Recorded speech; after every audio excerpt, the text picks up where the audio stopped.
Cleveland isn't known for fashion, but today's guest is changing the narrative in real time. I'm the kind of person, when I believe I can do something, I don't care if anyone helps me. I will do it all myself. I remember coming out of the pandemic and I was like, I'm gonna do a show. The more we understand ourselves, the better it gets, especially in business. Because it was really interesting. Because I look a certain way. I like to say there's assumptions made before I open my mouth. I can help you fix your walk, but I can't fix your energy and your attitude. Yeah. What do you wear to the grocery store? I love a good thrift, vintage shops. This summer. We're gonna be shutting down that street and we're gonna have our first ever outdoor runway.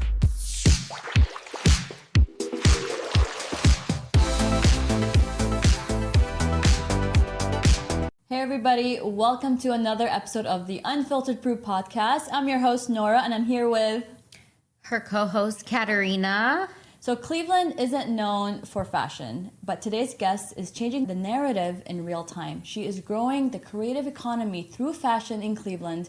Aimon Ali, welcome to Unfiltered Brew. Amen, welcome. We're so excited Thank to you have for you having here. me. Thank you for having me in this space. I'm so excited to chat with you guys. I'm so excited to get to know about what you do. And so before we dive into your background, tell us, who is Aimon Ali before fashion, before the Fashion Talks Foundation even started? Well, I think I've always been a creative in different capacities, but I think the most simplest way to say is I think I've always been in fashion, even though my background comes from psychology, but I guess Aimon was always a creative.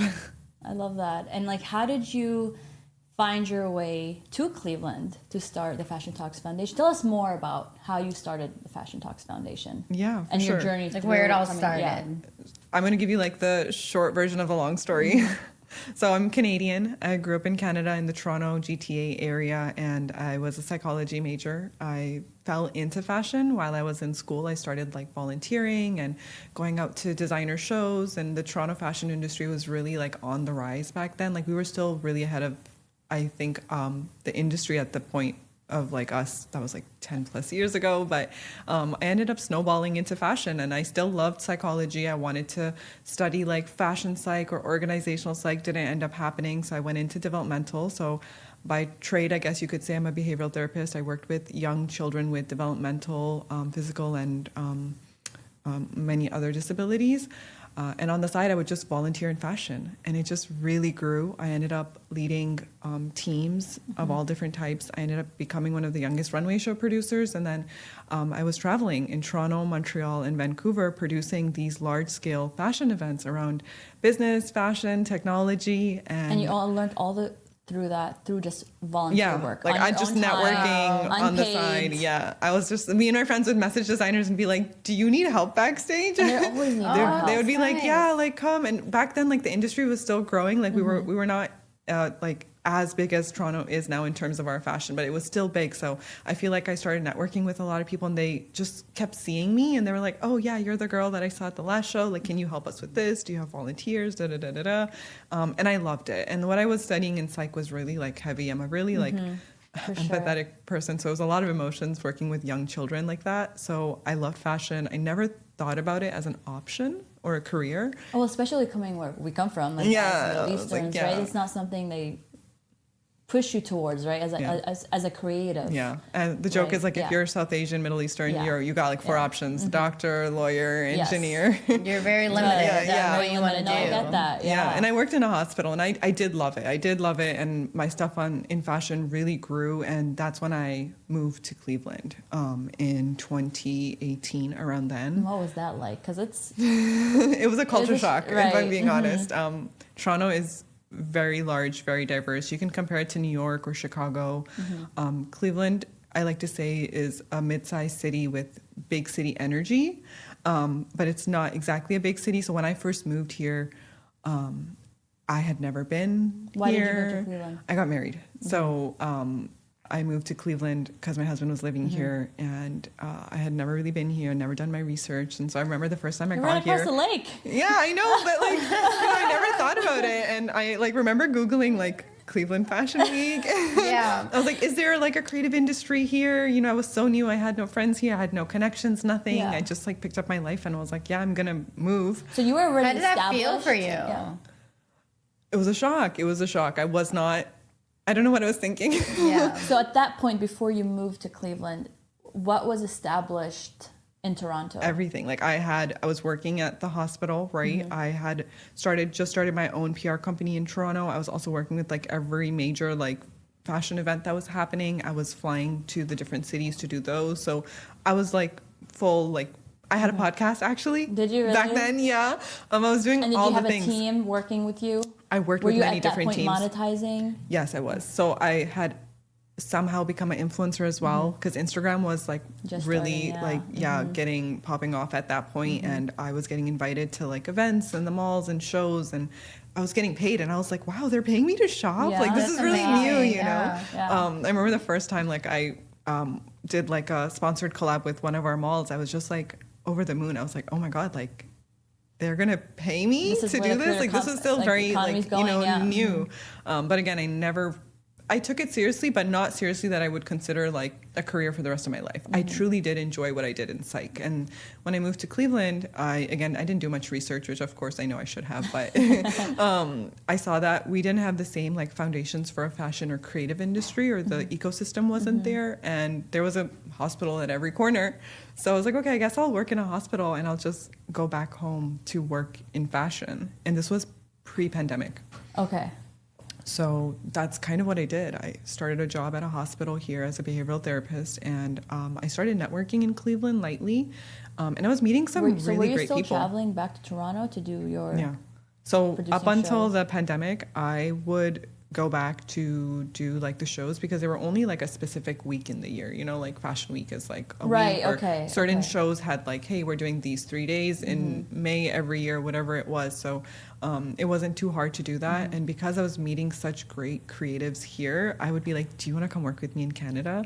And like be like, come work with me there, because there's so much talent in Cleveland that Yeah. I was looking for there, but I just couldn't find so easily. I like to say like the barrier to entry is very low in Cleveland. Like you're connected to everybody through one person. Yeah. Whereas in a bigger city, it's like 5 people you have to Yeah. go through. So it was very interesting. And it's a lot more competitive in the bigger city too, Yeah. Yes. where Yeah. people might not want to work with you because they want to do their own thing. Yeah, you there's know? a lot more happening and there's a lot more growth.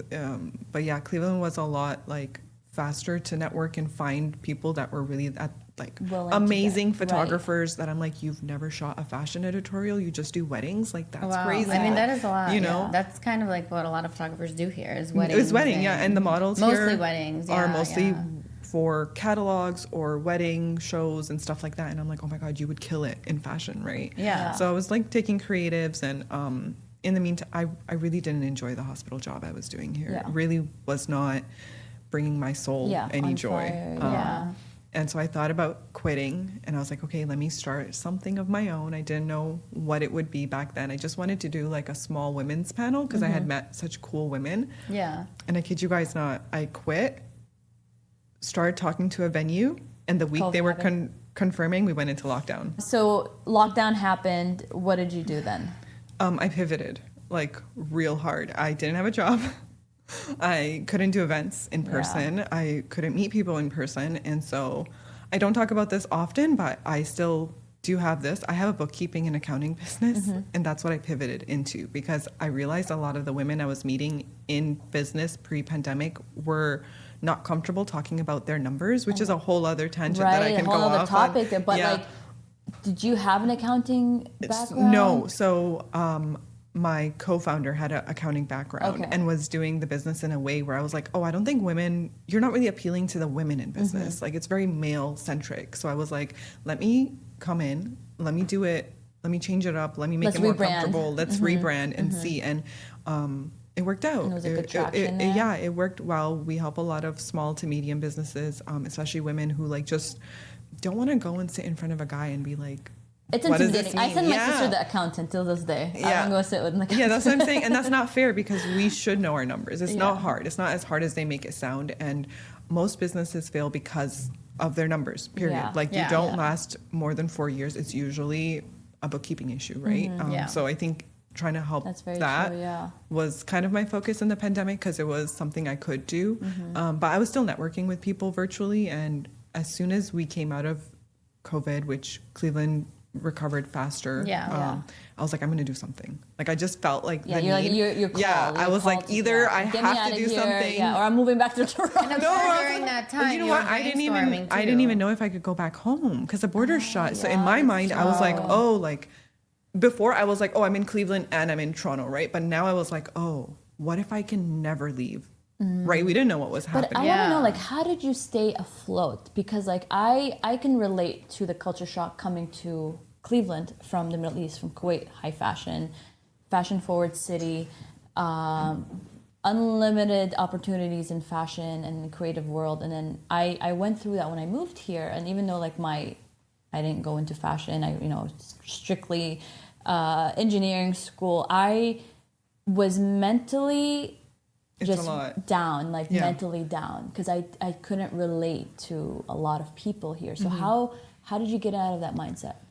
Given that you're a psychology major, Yeah, so, that honestly, I think it took a big toll on me. I talk a lot about mental health and entrepreneurship as well, and I feel like I didn't realize what was happening because in the beginning it started great. Like I was still able to escape, right? I was able to go back to Toronto. I was able to do like the things and have my friends and the community, and it was still there. It's very accessible. It wasn't until the pandemic hit where I had to have a reality check of like, oh, I'm here, and what if I can never leave, or what if I can't go back to do anything and I can only go back to visit my family, right? Because the most important thing obviously was just can I see my family? Yeah. Like Yeah. when can I cross the border? When can I fly back? But I also realized it was mentally like taking a toll on me, and especially since I wasn't enjoying the job I was in, it was like that's when it really hit me because I was just working. Yeah. And I was just coming home, sleeping, and going back to It's work. like a routine, like I was. It was rough. repetitive. Yeah. Right. And I'm a very creative person. Yeah. I'm not.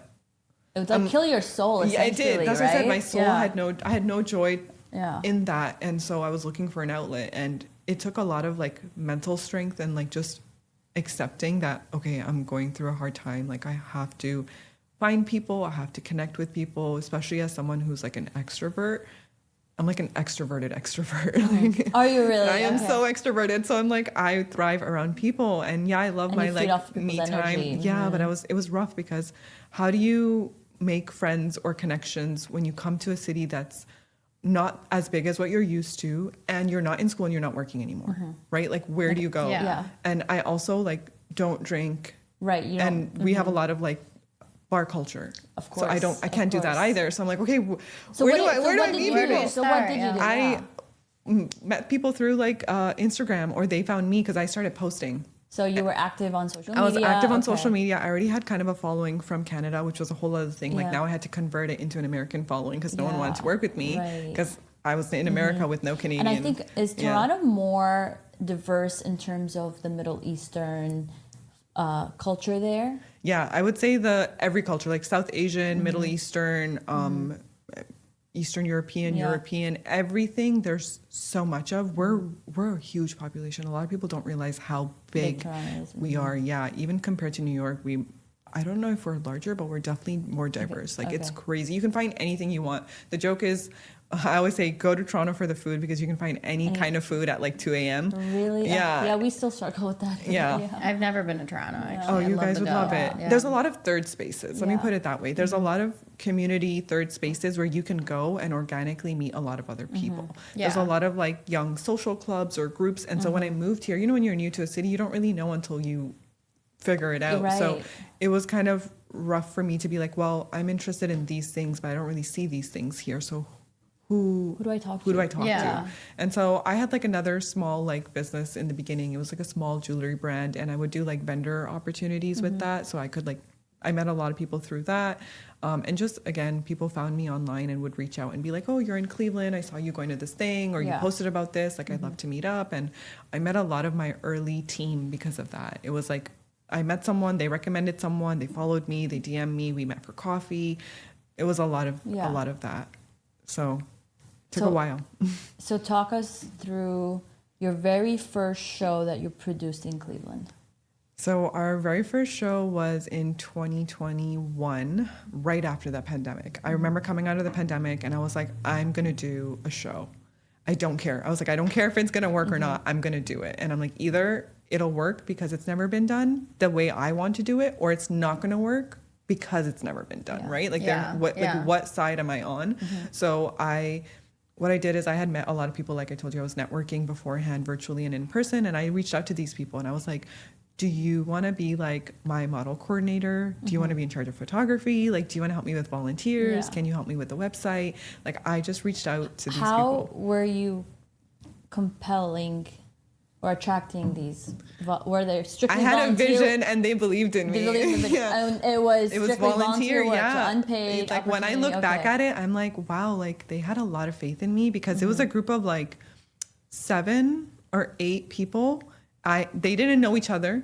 They just knew me and they knew my vision. And it hit me after the first show, because the videographer came up to me and he's like, Aimon, you never showed me your work. I didn't really understand what we were doing, but I knew you had a vision. And he's like, now I get it. Okay. And I was like, oh, like, obviously, like, for someone. That's awesome. No, because a lot of people, when we try to reach out to certain people for opportunities, it's not always going to be a paid opportunity, but if you are sharing a vision with someone and you could see the end goal, you can work together to maybe someday do start monetizing off of like an opportunity. I think there was a lot of like creative community being built that a lot of people were missing, and that was one of the goals, that they were like, yeah, I want to be part of this. But also, like, I came prepared. Like, I had a deck, I had like photos of like, hey, this is what I want to do, this is the point, this is how we're going to do it, this is the outcome. Like, we're going to have designers, we're going to have models, we're going to have vendors. Like, it's a community thing. Like, it's not just like I'm doing a show for the sake of socials or something, like the aim was to grow this community that I was missing, and like pull people together that I saw had talent. So I'm grateful for the people that believed in me and continue to support me, because a lot of our work was volunteer based. I mean, I was even doing it volunteer basis in the beginning. And it wasn't until we transitioned into our nonprofit that now we're able to like pay people and our teams and contractors. And I'm just like, this is great progress in like 6 years. What was something that people did not see behind the scenes after the first show? A lot. I think people didn't realize how large of a production I truly was trying to do. Because when I tell you, I want to do a show and we have designers and we have vendors, I think as an audience member, they're just like, okay, wonderful, it looks so pretty on Instagram, like I want to go. But then when you show up, you're like, oh, there's so many moving parts. Like, a lot of people don't realize our backstage team alone of just volunteers, hair and makeup, models and designers is over 150 people. Just behind the scenes is between 100 for a to single 100. show? Yeah. We have like 20 to 30 hair and makeup. We have around 15 to 25 volunteers and media, then our interns, not talking about anyone that's doing any production setup. Like, there's so much that goes on behind the scenes. People are like, oh, how long does it take you to produce a show? I'm like, a year. Like, I'm already thinking about 2027 and 2026 hasn't happened. So truly, like, we put a lot of thought and effort into it because we want to create something that looks like we put thought and effort into. Yeah, and curated. Yeah. And nobody else is doing this in Cleveland, correct? There are other like smaller like fashion shows happening that are more like street style or more corporate, but not what we're doing in the way we're creating the creative economy around us. I have not seen that. Yeah. Yeah, and you tapped into it in the right moment, because truly, like, there was no. I'm so grateful. Yeah, it worked out. So I would have been sad at a hospital somewhere. Was there a moment where you thought to yourself, like, I just want to quit? Like, did you doubt yourself? I'm sure, like, as an entrepreneur, you've had those like every other night. Yeah. I was just gonna say every other night at like 3 a.m. No. I don't know if there was a moment where I wanted to quit. I'm the kind of person, when I believe I can do something, I don't care if anyone helps me. I will do it all myself if I have to learn. I'm a very like determined go-getter. Like, if a team member is missing, of course I want to fill that role, but I will do it. Like, and I'm like you're the executor, eldest daughter, Virgo. Like, I'm that person that does stuff. So I've definitely had times where it's been hard, but mentally I'm always like, okay, well, it's gonna be hard, but like, I'm gonna figure it out. Yeah. And I don't think I've ever wanted to quit per se. I've thought of like, how can I like pivot? Because I truly love what I do. Yeah. Like, I really don't want to quit. Yeah.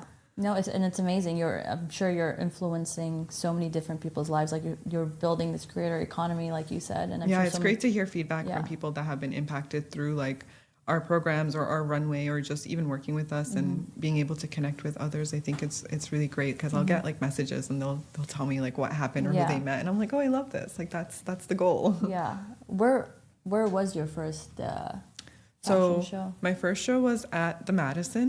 Oh, it, we were just talking about the Madison Wait, Avenue. Madison, Really? is that in Madison?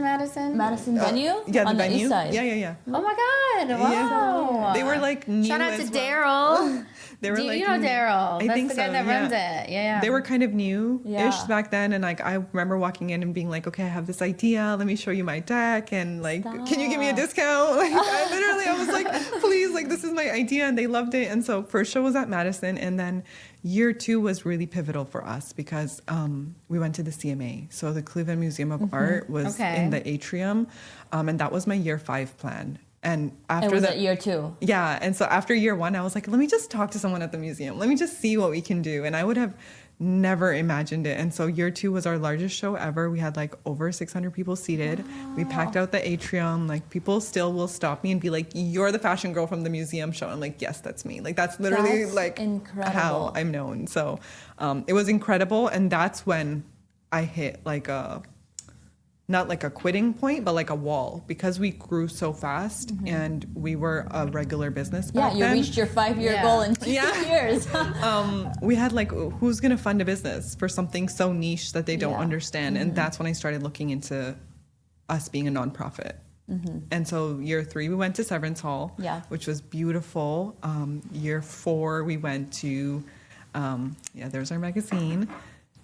We went to Hotel Cleveland, which used to be Renaissance. They like It's- rebranded. Okay. Yeah. And then year 5 Beautiful. last year was our 5th year anniversary, which is crazy to say. We were at the Western Reserve Historical Society, which is also known as the Cleveland History Center. Well, I don't think I'm familiar You should with go. that It's space. beautiful. And they have like these, so the lower part is all these beautiful antique vintage cars. And they like move the cars out of the way. Wow. So our runway was Oh, like wait, I in gotta between. check this out. It's beautiful. Oh my yeah. God. And then I love this that- year, we're shutting a street down. Yeah, we'll Tell us a yeah. little about that. So year 6, we've announced it, so I'm excited I can talk about it. Yeah.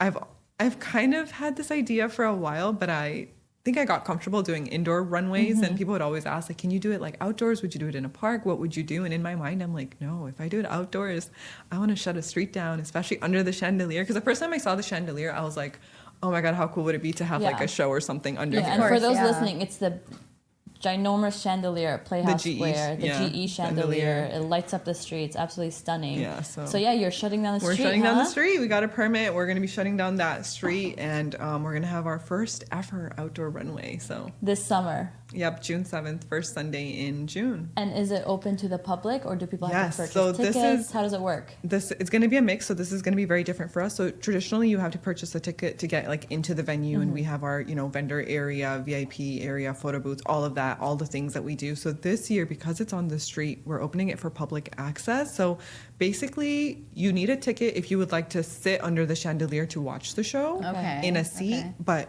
other than that, everything You is could just kinda, open. like, you can walk stand. You can around stand and on the walk. street and watch the show if you want. Without a So ticket. anybody Yeah. can come, pretty much. Yeah, so we wanted to have more accessibility because, of Okay. course, we have like our supporters and our fans and course, our yeah. teams that will come always and support us, buy a ticket and Yeah. have that experience Yeah. because it comes with different, obviously, Of perks course, like yeah. our VIP lounge, our gift bag, our magazine, but and also front row seat to the yeah, show. front row seat, second row seating. But if you're new and you just want to come check out the vendor area, the other things that are going to be happening, take photos, hang out, try some, food and drinks, and just watch it a bit and experience it, you can. And so what's the date on that show? June 7th. That's so June exciting. 7th. Nice. I'm sure a lot of people show because it's a Sunday and people always Yeah. try to find something to do on Yeah. Sundays, especially like coming downtown, Yeah, and so I'm hoping we can really activate that area. It'll be really It's exciting. gonna be so fun. And Yeah. are you getting actively looking for sponsorships for the show Yes, and we are. vendors? So we have all of our applications are live on our website and in our Instagram link in bio, but we are usually looking for vendors, sponsors at any level, any organizations or, businesses that feel like they would like to be in front of our audience even. So we have our magazine, we have ad placement in there, we have a gift bag. We have a rule for our gift bag that's product only, so you'll never find like business cards in there. Okay. Which is I'm really very nice. I'm very proud of. Yeah. I like to say that our gift bags are very good, and we get some amazing brands that contribute. So like 111 Skin from New York, which was recently bought by Kim Kardashian's company. They always send us product, and this year they sent us some beautiful things. So I'm really excited. That's so fun. We get some really cool products in there that are local and national because we want to be able to promote like Both. And so yeah. we have a local like candle company that's going to be like putting some scents in there. So I'm really excited. It's going to be a whole experience. The designers are going to be amazing, and it's going to be under the chandelier. It's gonna be stunning. I can't wait. It's already in my calendar.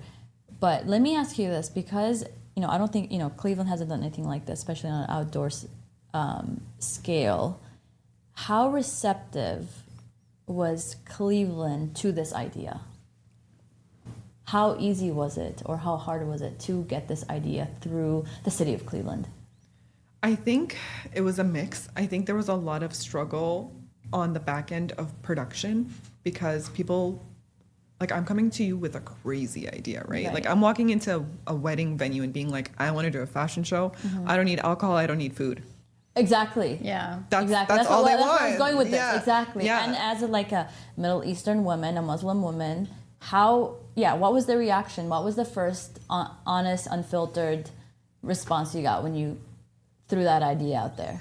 Yeah, so, as someone that's within that like demographic and, being South Asian and, having the Middle Eastern community as well, like, it was really interesting because I look a certain way and I like to say there's assumptions made before I open my mouth and before people hear like, oh my God, your English is so good. Where are you from? And then I say Canada, and then they look at me and they're like, what? Yeah. And they're like, fashion. And I'm like, yeah, but they're like, okay, so you studied at like Kent or something? I'm like, no, I'm a psychology major, right? It's like, there's just so many levels of confusion to go through with just me. But then when I tell you what I'm doing, it's, unless you see the larger vision, it's hard to grasp. So I think on the back end, there's a lot of like hard work on my end to like reach out to people, get the meetings, help them understand what we're doing, show them the impact, all of that. But on the other end, the receiving end, we've been really grateful. Like the audience has been amazing. Like people come out, a lot of people, sometimes it's their first time experiencing this and then they see it and they're like, oh my God, this is amazing. Like now I get it. Like you really have to experience it. And of course now we have photos and videos and, that you can and show. stories that we can show. But in the beginning, it was a lot of like, trust me, but I guess it worked out because I had a lot of experience in Toronto. So I could say like, hey, I've done this and this is how I've done it. And I've done it at a larger scale than I've ever done it here in Toronto. So that helped. And also I think I was just really passionate about it. Like people would always be like, you're like really passionate the way you talk about it, I'm just listening. Like I fully believe in what I do. And I'm a very like, straightforward person. Like if I want to do it, I'm gonna make it work, and I don't like to waste time. You're gonna get done. Exactly. Yeah. Like if I have an idea, either it's happening or it's not. There's no like. And right now, this is your full time, right? Like you're not doing the hospital anymore. You're done with that. I do have like the accounting and bookkeeping still. We have like a few clients, but that's more like I'm not really working in it full time. But my like influencer life and then Fashion Talks Foundation is basically my full time. So you're here. So is Fashion Talks Foundation here to stay in Cleveland in the long run? I hope so. We are planning to expand. We've already done a few things in New York, and we will be back for Fashion Week this September. But I think Cleveland is our home base and where we want to like grow and where the community has grown. Right? There's room. There's a gap in the market, and you are filling it. So why leave? Yeah, and I think a lot of businesses, as they grow, they want outside market access, but don't know how to get it. So we kind of want to be that bridge for them, where like, you're in Cleveland, you're staying in Cleveland. Everything here is more affordable to do, more resources. It's easier to get resources, but then maybe you want to expand to a different city, but you don't want to live there. You don't want to move your whole life there. Yeah, so, especially New York. Yeah, and you need to be prepared to go to New York. If you want to adventure that way, you got to do a little bit of research and work here first, I feel. Like if just going to New York and being like, I want to start my business or I want to start in fashion, it's not that hard, easy. It's a lot. Yeah. It's a lot. It's competitive. It's a larger city.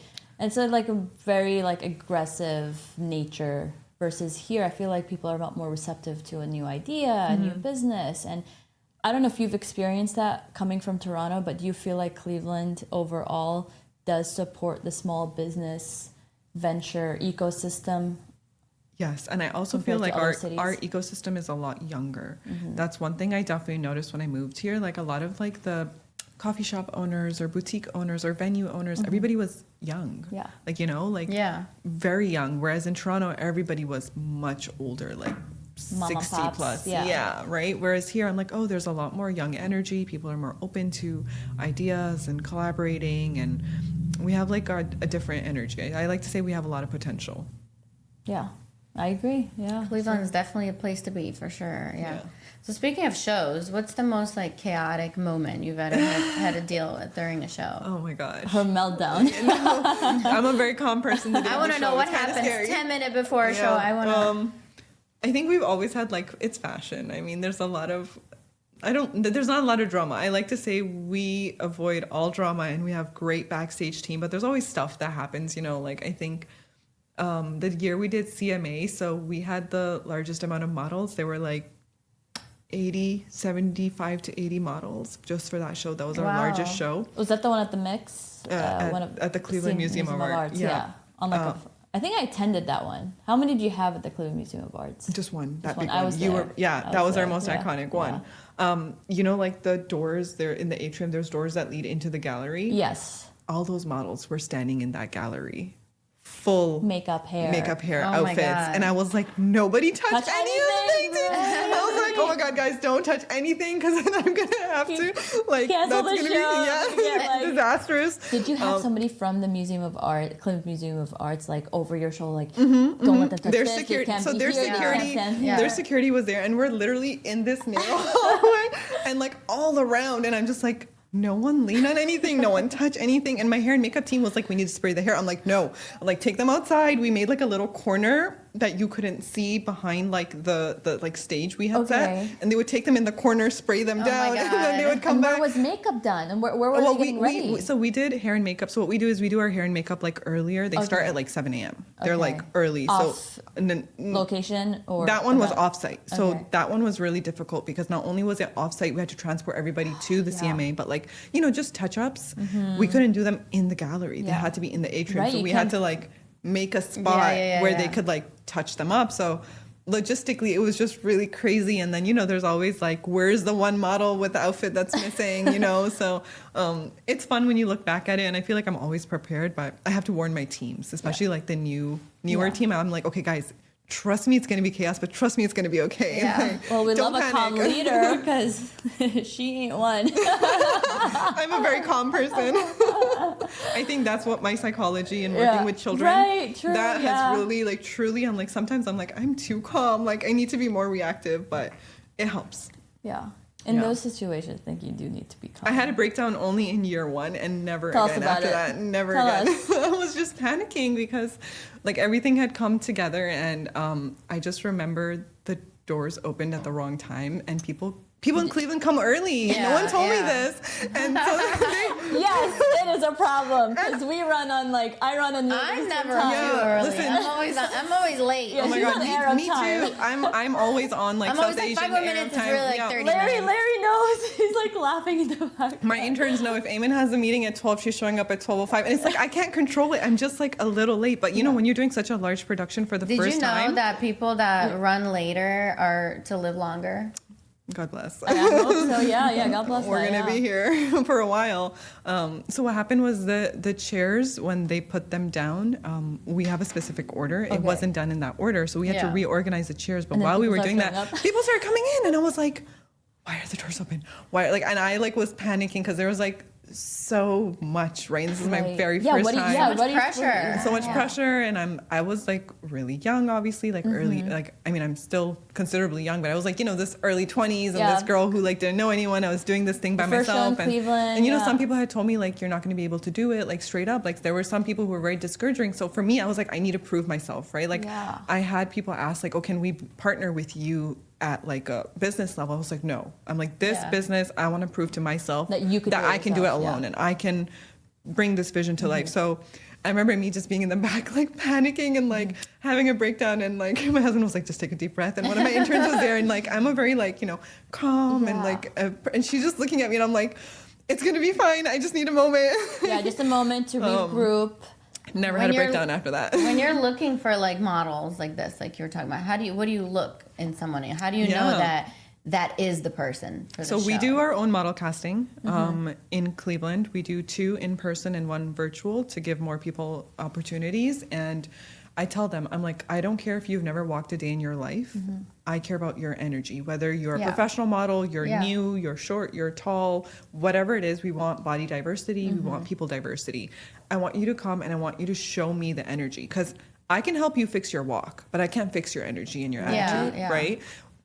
Can't change an attitude. I look at their looks. Obviously, the designers kind of have a certain style they want based on. So it's not like me judging people, Right. But the designers have like a so like preset, you'll see like some designers will be like, well, I would like this kind of diversity, or this is the sizing I was looking for, or I want plus size, or I want this, or I want someone shorter, whatever it is. Yeah. I have their requirements, and then like we do the casting, we see their walk, and a lot of it is their energy and kind of like their confidence. Because I've seen girls who like never walked a day in their life. They're like, oh, my friend signed me up, came amazing. Yeah. Right. And now they're signed. And Confidence speaks really loud. yeah, it does. And I always like to tell them, like, you know, it's super simple. We're just taking a photo of you and we're going to see you walk, right? Can you walk in heels? And if you can't, that's okay. Are you still looking for models? Our digital casting is open if anyone's interested. We'll practice our catwalk. Yeah. Okay. And then at the end of the day, it's up to the designers to, you know, pick and pick. I'll like guide them, obviously. But we try to have a very diverse like model range. But everybody always ends up being wonderful. Have you ever like dealt with any like sassy and diva designers or Yes. Oh, designers, yes. designers or models? Both. Or, Yes, absolutely. And how do you handle that? I handle it. We try to be very professional. Of course, I understand there's a lot going on, and even if you know, at the end of the day, it's fashion, and people care about their looks and what they're doing, and so we try to handle it with like professionalism. Usually, my rule is like, if it's a team member dealing with it, to just bring it to me, because I've probably already dealt with something in the past. I'll know how to handle it. I can. Usually the designer's not going to argue with me as much as they would with someone else, right? But I want them to know that, like, hey, I'm standing behind my team, and like, you can't be treating people differently. Like I had someone who like was treating one of my team members really differently, who was dealing with this designer, and I didn't know that because they were treating me very differently. And so she had to call me one night and she was like, I just want you, like, she was like, I recorded the conversation for you. And I was like, you know what? I love that, because my team will come with screenshots, recordings. They come with the receipts, and they know that they can trust me with it, right? Because she came to me with the receipts, and I was like, absolutely not. And of course I would have believed her, because I tell my team, I'm like, listen, you're my first level of like, I'm gonna listen to you because you're my team, right? And of course I want to listen to the design. I want to hear both sides, but like, you know, there's a trust there. So I remember like getting on a call with the designer and like talking to them about it and like helping fix the situation. And I was like, hey, like we're not doing this. Yeah, we don't tolerate this. We don't do this. And like, if you ever see like our backstage, like our models are super sweet to each other. Our designers are super sweet. Like we don't really have, like, I know a lot of people are like, oh my God, everybody must have an ego, and Caddy did. No, we don't really have that. And when there is that one person, you're able to deal with it because they really stand out. And it's not a good look on them. Right. It's so not. It's if you want to go far, it's a small industry. You have to be professional. This is not the Devil Wears Prada. And the thing is, like, to be honest, being nice goes a lot further, because it's such a small industry. Like, Cleveland's a friendly city. You don't need to be mean. Cleveland's nice. We don't need to Get your ego at the door. Yeah. Drop the ego and be nice. Be friendly. Be kind. Yeah, I always say that. Yeah, people can be really. Well, women are catty in general, but I've had an interesting. Tell us some stories. No. Come on. Tell us some stories. We want to know everything. We want to peel the layers. I don't know. I mean, I feel like over the last 2-ish years, we really haven't had much, because we've really become really good at cutting out the drama. That energy. And I think people get it. Like, they're like, okay, this is not the kind of place I can have that energy. But I'll always do my research, you know, like I'll have my eye out. My team will tell me, or like, you know, other models will tell me, other designers will be like, oh, I worked with this person who was unprofessional. I never want to be biased, but I want to know the information. Keep your you know what I mean? Because we're keep an eye open. It's such a people's people industry. Like, you can't control what someone's going to do, but you can be aware of it. True. Right. And I always tell people, I might have had a bad experience with someone, but you need to have your own experience. Right. But it's interesting. There's always people that like feel, I think what happens is like, it looks like what I'm doing is easy. So people try to come in and just be like, well, then you're not really doing much because it looks so easy. And then they try to do it and it doesn't work out. And then they get more mad. Yeah. You know, I think that's the thing when you're doing something different. That it's funny that you say that because we've experienced like really. I think that's an negative- industry, Yeah, like it's an any industry industry, thing. Yeah, like you're gonna growth have and like bad business. apples in Yeah. a bunch. You just gotta, like you said, Can't block think the about them noise. too much. You think can't give them about your it. energy. No. If you do, like, it's a It's a vicious cycle. cycle. Yeah. Especially when you social media comparing. Oh, for sure. Business Yeah. growth, yeah. right? Like, I you mean, we've all can't- done it, you know? Yeah. But you can't fall into it. Like I've seen friends and business owners that will be very like, oh my God, like this person, that person, the following, da da da. And I'm like, yo, if you concentrate on that, That's all you're focusing. you're not on. You're gonna gonna go. lose Like in a yourself. year, you're gonna still Yeah. be talking about that. Like in a year, I want to have different problems. Exactly. Right. Yeah. The problems will always Yeah. be there, but I don't want them to be the same. Yeah. Speaking of that, like with comparing and like, you know, the pressure of social media, do you ever feel like pressure to always look a certain way when you're out? So this is really Especially funny. being in fashion. Yeah, You- so this is really interesting. So in Toronto, I was always dressed. I was that friend that was always dressed up because my mom was always dressed up. Like I don't think I've ever seen her dressed down, and Yeah. I thought that was normal until You I moved started. here. now you have to wear sweatpants To be, to a to be fair, restaurant. to be in fair, Cleveland. until I started university. Yes. And then I was like, oh, Yeah. it's not normal to be hosting 1,000 people and having all this food. And, you know, like the Yeah, hosting culture yeah. within like the South Asian Arab cultures, we're such big hosts and we love dressing We up. love And dressing it's a up. thing for us. And I realized like, oh, like people will be like, oh, you're so dressed, right? But then they got used to it. And I made friends and I like, you know, you surround yourself with similar people. And then when I moved to Cleveland, that was one of my shocks because I would dress up and then Everyone's showing up in And sweatpants everyone's dressed and a- down. and a yeah, hoodie, or like right? I'd go to a meeting and they'd be like, "So are you going somewhere after?" And I was like, That's so no, So that's true. so true. "No, That's I'm so like, so this true. is for the meeting." like I worked in corporate. I like to dress up in corporate. I have Yeah. like 1,000 blazers. I Why like don't you to wanna wear. look cute? Yeah, and, Yeah. like, every time I should, they called me like the what did they call me at work? Like a diva, basically, because I would like show up looking cute and stuff. I'm like, As well, you this is my should. personality. Yes. Like just because I'm analytical and Yeah. an engineer doesn't mean I'm gonna just hide that part of me. And then for the longest time, I struggled with that. Yeah, I'm like, I had a felt like little at the- phase of like, oh, should I? Like, I don't really. Listen, it's not a bad thing. I don't really own sweatpants. If I Yeah. do, they're cute because I really enjoy dressing up. And like I said, I just learned it from my mom. And like, we were always that way. And then my Yeah. friends, and then working in fashion, I never like. I truly enjoy like putting an outfit Yeah. together and just being like laying it out the night before.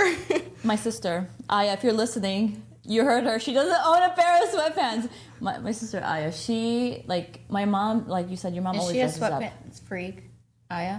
all the time, all day, every day. I love that. All day, every day. I my mom love- has to. My mom literally has to fight with my sister to get out of sweatpants. Oh, I love a good like sweatpant moment. And some I girls look support so- you. Yeah. I support you, But girl. every single day, I get it though. But like the I just had to come to the like. I just had to accept that that's who I was. Yeah. Because I realized like You don't have to change yeah, yourself. I Yeah. tried to like tone it down, and then when I would go to New York for Fashion Week, You were like- Yeah. I was like, oh, like why do I feel different? Like I'm wearing the most obnoxious thing for Cleveland, but no one's batting an eye in there. And then I was like, I'm just gonna start, and that's kind of my personal brand now. Like I I'm love just, it. Yeah. Like I see your Yeah. outfits. Yeah, Yeah. everyone's on like, yeah, you're Instagram. always dressed up. I'm like, yeah, that's just who I am. Yeah. Like I truly love it because I'm not a rainy day person. Like, people who are like, oh, this is my rainy day outfit. Like one day I'm going to Yeah. wear the cute outfit. I'm like, no, I'm wearing the cute outfit tomorrow. I got it Every today. I'm day, wearing it yeah. tomorrow. Exactly. Like, You should never have to change Yeah. yourself. And so I think it comes off intimidating for a lot of people, Yeah. maybe also because of the way like I'm always dressed. But like I think when you get to know me, you're like, oh, she's really chill. She just really loves to dress up, and I'm like, yeah, that's me. Yeah. listen, So- you're never too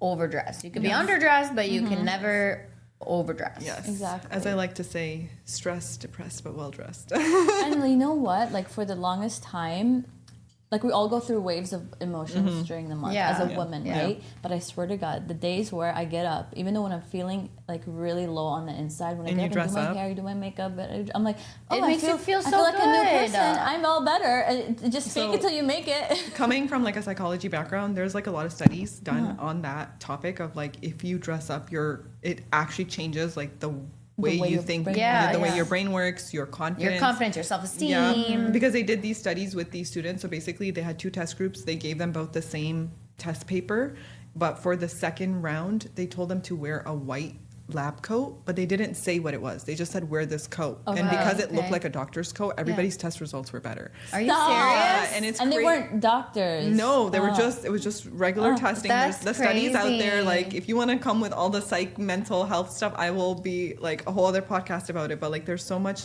talking about how we dress, how it affects us. And you know what? Something I've noticed. I could see that. When I travel, I travel in a cute set. It's not always like dressed, but like a cute set. I'm put together. Yeah. Something cute. I don't show up to Yeah, the yeah. airport in pajamas. I You don't probably do get that. treated a little better. I get which- treated better. I always get talked to nicely at the air. I've never had like And you look very expensive. You look very It's just you put it's effort into important yourself. effort. Yeah. People are gonna look at you and like people complain. Those I'm sorry, like people who show up to the airport in pajamas. That is the weirdest They're gonna thing get to me. treated like they just woke up. You know what I mean? Like I have to say it. It's It's, unfiltered. I like to It's- say like you can put a lot of low effort to Yeah. look Yeah. high impact, Yeah. and like it just makes people realize like, oh, you care about yourself, and they're going to treat Yeah. you better, right? Yeah. Because you're telling them how to treat you, and so I definitely see the difference of when I'm for me dressed up Yeah. Yeah, versus dress my 100%. dress down now. Definitely, I think I've started dressing down on my regular days, but still not, a, But don't- a dress So what do you down. wear to the grocery store?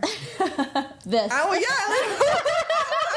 Usually, it's the thing about me is so I'm not just going to I the grocery love store. it. Like I have my whole day packed. Like I call Yeah. them indoor days and outdoor days. On my outdoor days, I am doing everything, whether it's home related or work related. Yeah. So whatever I'm wearing is what I'm It's wearing. wearing for Yeah, the day. yeah. But if I'm just going out, like I don't know, maybe I'll just have like I'm a dress skirt girly. Like I love Yeah. to just throw on a casual dress because it's just comfortable for me.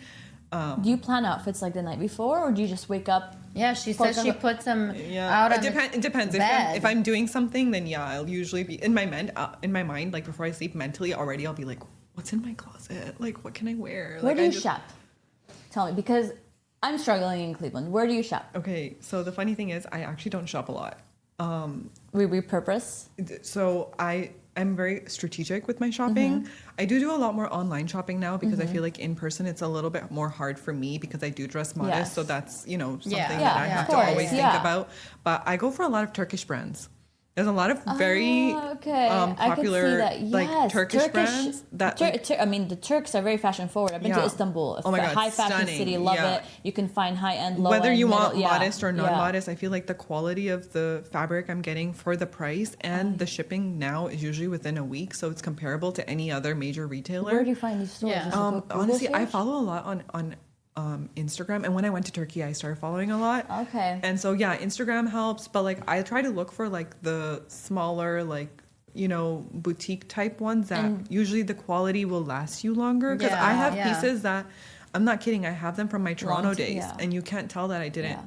Well, people know? don't know too. Like a lot of our like fast fashion like company like industries are a lot of them are actually manufactured and made in Turkey. Yeah. Because it's a The high quality, yeah. textile country and Yeah. they And I mean, God. there's a lot of local options too, Yeah. and we have a lot of local like shops and boutiques that are popping up, which I love to go and check out because I want to wear something that has more personality, Yes. like rather than just something that I'm gonna be like, oh, I don't want to wear it anymore in like 5 months. And it's not really, I'm not or really like a trend something that's person. exactly Like I feel trendy, like I yeah. know my style and I know, like I like blazers a certain way. Yeah. I like my skirts and dresses a certain way. So. I don't tend to fall into trends, but there's definitely things that I'll see and I'll be like, oh my God, I love that. And I love that it's trending. Like the whole Yeah. ballet core. Yeah, So I yeah, love yeah, that. yeah. Like I'm a ballet girly. I love ballet. Love so I'm like, that, I yeah. definitely want a pair of like the ballet heels, for example, but I would wear them forever, Forever, you know. right. So, Speaking of trends, what do you think is trending right now? okay. And how often the trends change or what makes them change? Funny, I'm wearing it because the polka dots Polka are really dots, in. I love know. it. I noticed I it. do love polka it. dots, so I was like, yeah, okay. and I love the lace detail. Thank you. Yeah. So I feel like that the polka dot, kind of that pop of color is coming in. Definitely, like the colors I'm seeing so much are that like chartreuse green and that Cinderella blue. Okay, Yes. okay. A lot of this, like if you saw like the Dior runway that just happened, like that like Whimsical, romantic cute, kind of yeah, like yeah. trend is coming back. I feel like Okay. we're Like moving away. fairy like. Yeah, we're almost. moving away from minimalism. I think back to like people just want a little bit of Finally, happiness. Yeah, color. Yeah. We And want color. color Yeah. back. I walked into, where was I the other day? Where were we the other day? We went for a meeting.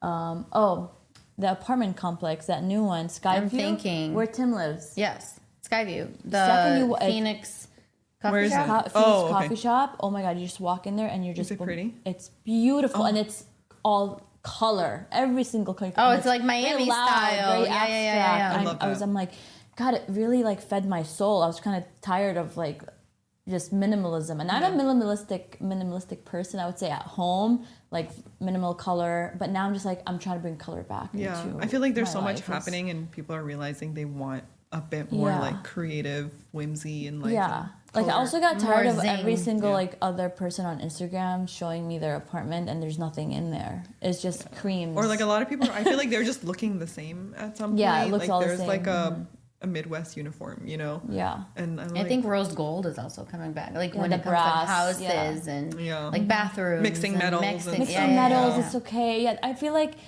coming from, you know, your work in fashion. Let's cut to the chase. Can we mix metals and patterns and text? No, seriously, and textures. yes, I'm literally wearing. Oh, I'm not today, but yeah, Yeah. I always mix. I feel like for you, I do you it just all need the to know your time. style. Okay, You know what yeah, I mean? yeah. And I know the color analysis was really popular. Yeah, those are popular right now, We yeah. actually had someone who did a color analysis like We should workshop get that at our done. forum. You should, yeah. I have a great recommendation if you do want to know someone. Yes, but- please, because every time I see Yeah. her in blue, I'm like, Kat, this is the Yeah, color. she This does. is She your really does. She's always like She either pops in blue blue. or what's the other one? like pink, like it makes her Pink eyes or pop. red. Yeah. Yeah, that blue looks great on you. Yeah. Now that you said her eyes, yeah, thank I you, see it. Yeah. thank you. I would say like knowing your style first and then seeing what, because there's some girls when they wear like patterns and prints meshed together, I'm like, oh my God, you look amazing. And then when I do it, I'm like, why is it not working? Yeah. you know? Yeah. So I think you have to experiment and know because Yeah. like at the end of the day, you can always be stylish. It doesn't Yeah. matter what you wear. I'm really big on mixing metals, so I would say go for it. I love it. Yeah. Yeah. I am too. I have no, yeah, I don't have an, I don't I think do there's it rules too. in I do it fashion, too, right? I feel yeah. like I'm tired of all the I mean, look, rules. like I'm totally Yeah, mixing. there you Yeah. go. Yeah, I love Tell me about Shein. What do you think about Shein? Shein and Temu. Let's talk about that. Essentially Do fast you think- fashion, right? Yeah, Pretty I mean, much. let's be honest. I know that a lot of people like argue the affordability side, but if you look at the quality, environmental, the impact, quality, the the impact, impact, yeah. the child labor, it's such a big no. And I feel Yeah. like you can find the same things from other retailers at better quality. Or thrifting. Or right? thrifting, yeah. I love a good thrift, vintage shops. Cleveland is great with For the thrift scene. stores, Can yes. you name a few? Okay, please. if you want more like designer, higher end, like your bags, clothes, shoes, the Cleveland Consignment Consignment Shop, amazing. What is it? Cleveland Consignment Shop. Oh, I've They're never like been there. wonderful. I love them. They were on our runway last year too. Yeah. They're Jack sold great. a bag there, actually. Really? Yeah. Yeah, I've gotten some cute bags. I Yeah. got this one from there. This Stop. bag. Yeah. it And was really it's pretty cute. I've heard affordable of there too, right? Savers. Like, Yeah, so like I would say then your traditional like Goodwill, Savers, like your traditional thrift stores Yeah. are pretty good. I would just look in like certain areas Yeah. obviously are known to have better donations with the older population, Yeah. you know, moving out and aging out. But I feel like people just need to get out there. And now Cleveland has a lot of like markets that you can go and shop Yeah. from. There's some great like Larry just mentioned Cleveland Market, right, Larry, earlier today? yeah, the one that Cleveland Vibes does. Yeah. Yeah, it was happening yesterday and maybe today. Yeah. Yeah. I need to go, but I there's think definitely Jack asked me, yes, he was like, what's the Cleveland Market? And I said, I think it's a place where you just shop for little vendors. Was that yesterday? I think it's Was this I think weekend. it might have been. He meant Larry just mentioned it Oh, earlier that's funny. today. Okay. And Yeah. he sent Yeah. it to me. I feel like there's a lot of like opportunities for you to go out and like shop from local people, vendors who curate stuff. Mm-hmm. Because there's definitely a few like pages I follow on Instagram and they have the most amazing like blazers and brooches and like pieces and I'm and like, they're where do you find unique. this? It's Like, like if you don't want one to of a find it, kind. you know, One of a find the kind person to pieces. find it for you. So Yeah. I think there's a lot of options and yeah, I know Shein can be very like tempting. It's a no for me. Yeah. Yeah. It's the There are better options. And Yeah, plus you're the gonna throw it qual- out in like quality Yeah. beats the purpose, right? how many I've been- washes do you get out of Yeah, something like yeah. that? Yeah. yeah. Yeah, exactly. So with a big fashion industry behind your back and everything that you go through, what do you do to ground yourself? Like what are some hobbies that you like? I have a whole thing. Like okay. I travel. I'm a huge traveler. I love traveling. Just like I literally will have people be like, "So you travel for work?" And I'll be like, "No, And then they'll be really confused because they're like, why do you do it so much? I'm like, well, I enjoy it. But then I also now like do partnerships and, influencer stuff when I travel. But I love to travel. I think that's my break. And then I love to read. I watch a lot of dramas, like a specific type of like dramas. And I'll have my time in the month where I'm like, okay, I'm not available for 3 days. No one talked to me. I'm pulling an all-nighter to catch up on all my shows. Like I know myself so well that I know before I hit that burnout. And so I take that break and I talk, how you said like our whole month, I talk about this a lot. Men run on 24-hour cycles, women run on a whole month. Exactly. Right? Men are the same every single morning with their hormones and their body. We are not. We are different every week and every day. Every day. Every minute of every hour. Depending on who's around you, right? Yeah. And I think the more we understand ourselves, the better it gets, especially in business. Because in entrepreneurship, I think one of the things that's helped me the most is realizing like my like energy hours. I'm not a morning person, I'm gonna be honest. But am I gonna be up at 3 a.m. getting a lot of work done? Yes. And I thrive in that. And I had to like just accept it at one point because I was trying to become like, the 6 a.m. girl that I'm not her. And I get a lot done in the evening. So that's just kind of how I structure my days now. And I think that helps me like ground myself. And I know like when I take a break, I'm gonna fully take a break. Take a break, be offline. And not feel like guilty about half that. breaks, like where you're still working. Yeah. I have some of those too, but at the end of the day, it's like just know what kind of re-inspires you and do it. And like I love hanging out with my friends and going to the museums and getting different cafes in Cleveland. We have so much new openings, so I think like that kind of grounds. Sometimes you just need to sit with people and like talk about the randomest things. Just life, right? Just life. And just someone to tell you you're not crazy. Yeah. What's your dream designer you want to work with? Oh my God. I don't know. There's so many. Question. I work with a lot of newer designers, and I think there's a lot of amazing designers coming out of Southeast Asia and Africa, and it would be so cool to be able to somehow work with them here. Of course, there's like the big designers like, Prada and Elie Saab and all that. Elie Saab. But like I have seen some amazing fashion, like New York fashion shows of like upcoming designers where I'm like, this is crazy. And I'm like, how do you, like, I know you have a market there, but how do you like come here, please? And in the Midwest, we're just not strong enough yet to pull that kind of couture looks. But New York definitely is. And it's just, there's so much talent. It's so cool. So how do you find your designers for your upcoming show, for example? A lot of hard work. So me and my team sit down. The outreach? We open up Instagram, TikTok, LinkedIn, and Google, and then we start searching. What are you typing? Like, Cleveland designer, local designer, Midwest designer, couture, like everything and anything. And a lot of designers now will apply and they'll find us. So we have local, national, international, and student designers. This upcoming show every year. Okay. And 1 year, 2 years we had refugee designers as well, which was amazing. And I would like to get more of that if it's possible. It's very different for them, obviously, with resources. But we literally just, I say not stalking, but we do our research and development. And we like reach out to them and then we'll be like, hey, like we're doing this show. Like, are you interested? And honestly, I've seen designers where they have sketches and I'll be like, just talk to me because I see a vision for you. If you can bring it to life, it would be amazing. So we do require our designers to like when they apply, like show us the collection if it's pre-made or like sketches with like what fabric are you using, what colors are you using, so we know what the end product is. We don't have a theme per se. I was gonna ask. I know it's not like spring, summer, fall, winter, but it's like elevated fashion. So I will say this: we don't showcase like just streetwear. It's like especially like shirts or like baggy like streetwear which is we have a lot of that in Cleveland and I love that, and I think there's a lot of really cool ones, but we showcase more like you're actually making the whole piece. So we'll have, like I said, we'll have students from Kent State. So the photo shoot, the editorial shoot you saw, 2 of those pieces were freshman students.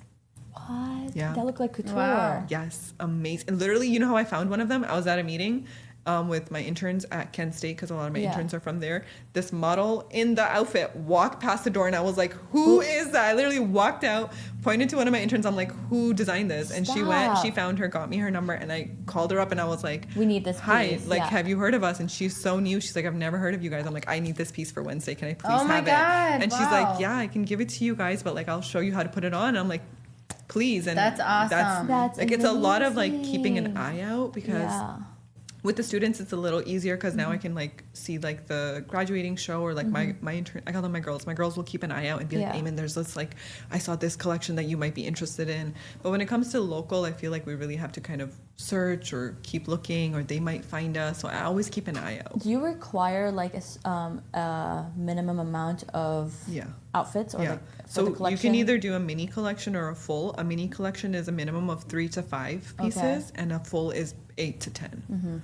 So a lot of Okay. people will do mini if they're newer, whereas like someone like Dillard's, who's on our runway, will do a full collection. Oh Really? wow, Yeah. you got Dillard's. Yeah, Nice. so like we have range, right? So we have these students that if you want to support them in their journey, you can like get a custom piece from Yeah. them or buy something from them and support them.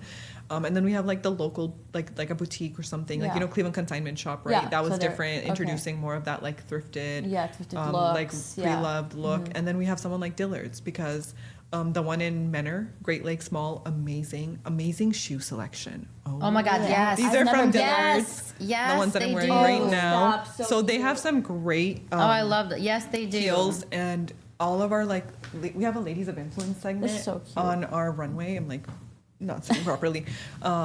And like whenever they go in there and they see the heels, I'm like, they have the cutest things, and people kind of forget. Yeah. And I feel like Yeah. you have to I need to go out there. Dillard's Yeah. definitely has go to the one in Menor. the best. They're the So you have managers are Dillard's wonders. showing Shoes shoes selection. So yeah. this year, Dillard's is showing again, and they also dress our ladies of influence that we have at the end of the runway. So it's really exciting. I'm so Yeah. excited. So how many designers are you expecting?